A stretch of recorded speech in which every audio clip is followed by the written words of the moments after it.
So it's interesting to look at terms of endearment and how they relate to health and wellness. Imagine you're with your special someone and he or she says to you, "Hey, sweetie, you're my sugar, you're my honey, you're my cupcake." It sounds pretty good, no?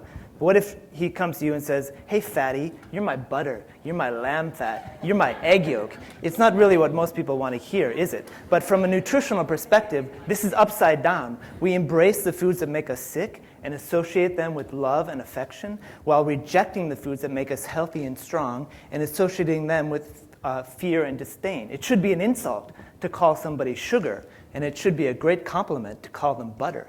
That's because sugar makes you fat, and fat makes you fabulous. Now, I'm here tonight to talk to you about making healthy food taste delicious, but in order to do that, we have to clear up a few misconceptions about which foods are healthy and which are not. So I'm going to be talking about fat and sugar, because when you understand the metabolic impact of fat and sugar, cooking really delicious, healthy food becomes so easy. So first, a brief history lesson. In the US, where I'm from, cardiovascular disease started becoming the leading cause of death in 1910. By the 1950s and 60s, a theory had emerged, which later became a dogma, that saturated fat and dietary cholesterol are the primary drivers of cardiovascular disease. So let's imagine for a minute that we all are a food corporation, and it's the 1980s, and we want to introduce a new product to the market. We want to introduce a new kind of cookie. So we go over here to our food scientists and we say, "Please, make for us a cookie that has no saturated fat and no cholesterol." They do it. We bring it over here to our food tasters. They taste it, and they give us a big thumbs down. They say it tastes like cardboard. We go back to our food scientists, and they say, "Of course it tastes like cardboard. What did you expect? We took out the saturated fat and cholesterol. You took out all the good stuff. What did you expect?" We say, "Guys, we know, but the rules of nutrition have changed, and we can't use the traditional foods anymore, so what can we do?" They say, "There's two things you're going to have to do. First, you're going to have to jack up the sugar, and secondly, you're going to have to use some kind of fat." Now, if you're telling us that saturated fat is off the table, we're going to have to go the unsaturated fat route, in which case we recommend hydrogenated soybean oil. We said, "Wow, that's brilliant. Hydrogenated soybean oil? That must be delicious. And the kids are going to love that."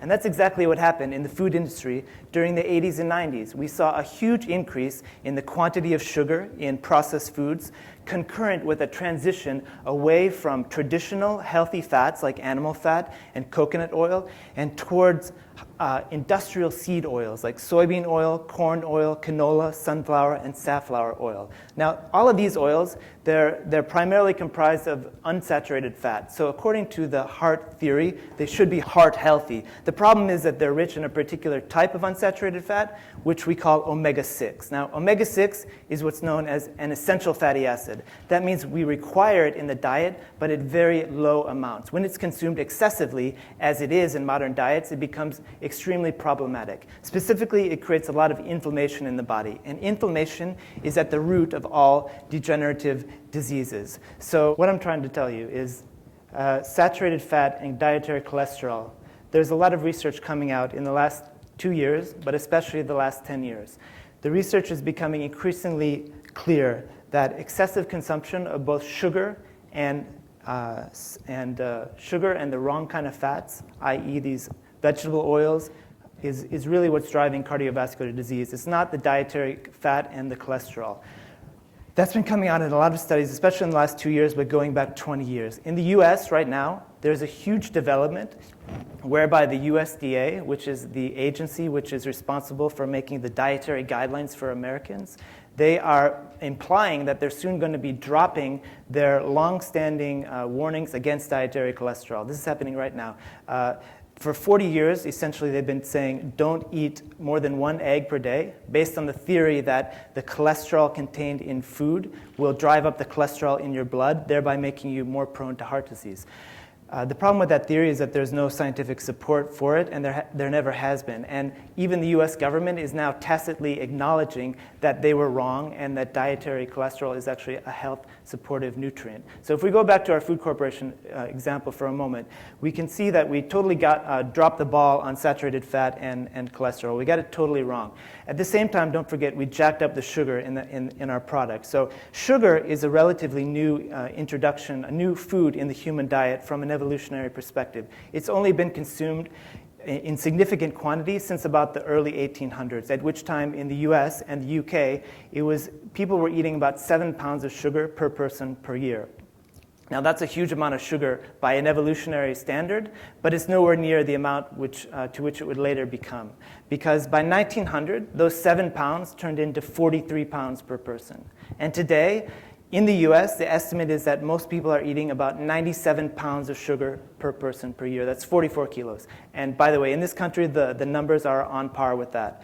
So I mentioned before that cardiovascular disease was the leading cause of death since about 1910. Now, at that time, nobody really thought to investigate or even ask the question as to whether or not the obscene amounts of sugar that people were eating were related to the disease or not. There were a few prominent scientists during the past century who did raise that question based on solid research, but they were kind of marginalized and pushed to the side.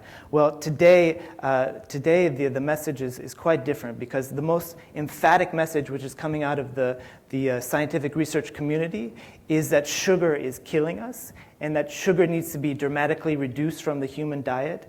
And last year, the World Health Organization issued a draft resolution stating that sugar should account for no more than 5% of total calories. If you're eating 2,000 calories per day diet, that's 25 grams of sugar per day.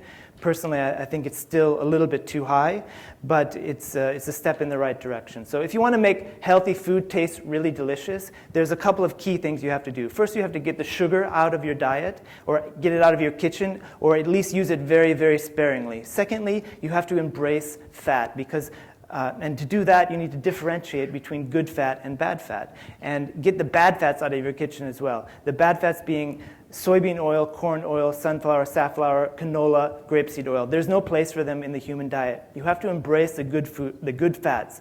The good fats being all the animal fats, coconut oil, olive oil, avocado. Fat is what makes food tasty and delicious and healthy and nourishing and satiating. So embrace the fat, and please, I implore you, when you're with somebody that you love, don't call them sugar. It's not a nice word. It's not a proper term of endearment. Just bring them close to you and say, hey, baby, you're my fatty, and I love you.